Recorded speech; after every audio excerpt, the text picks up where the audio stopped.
Miss Eco International 2025 is the Philippines!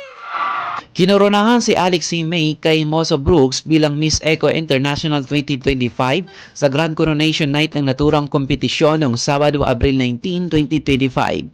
Ginanap ang prestihiyosong pagpaparangal sa Izara Ballroom, Hilton Green Plaza sa Alexandria, Egypt.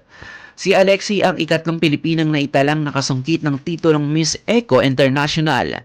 Nauna sa kanya si Kathleen Pating noong 2021 at si Cynthia Tumala noong 2012. Pero bago pa man ang tagumpay ito, sino ba si Alexie? Isinilang ang newly crowned queen noong Pebrero 21, 2001 sa Metro Manila. Ang kanyang ina ay isang overseas Filipino worker sa Lebanon pero hindi na niya nakilala pa ang kanyang ama.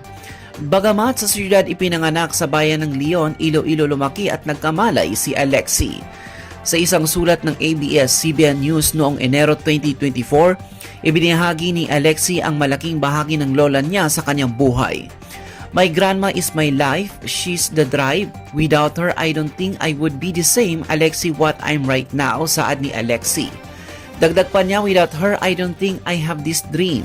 I don't think I would be able to achieve the achievement that I have right now kasi everything I do right now and everything I have done is also for her.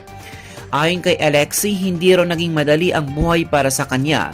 Pinagsasabay niya ang pagiging estudyante, atleta at apo na tumutulong sa lola niyang nagtitinda ng gulay sa palengke.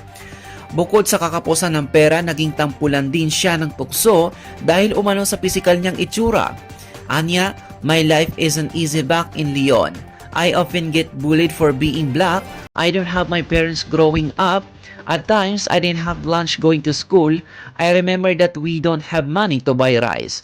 Pero sa kabila nito, patuloy pa rin siyang nangarap na maging beauty queen at nagsimula itong maisakatuparan na magsiwagi siya bilang Miss Iloilo noong Enero 2024. Dahil dito nakasampa siya sa entablado ng Miss Universe Philippines 2024 upang irampa ang taglay na ganda ng mga Ilongga. Bagamat hindi nakoronahan, nakapasok naman siya sa top 10 at napiling ang pambato bilang Miss Eco Philippines 2025. Sa Instagram post ni Alexie noong Linggo, Abril 19, masaya niyang ibinahagi ang kaniyang pagwagi sa Miss Eco International. Pilipinas, we made it! Mahal na mahal ko kayong lahat, sabi niya, pagbati ni Alexie.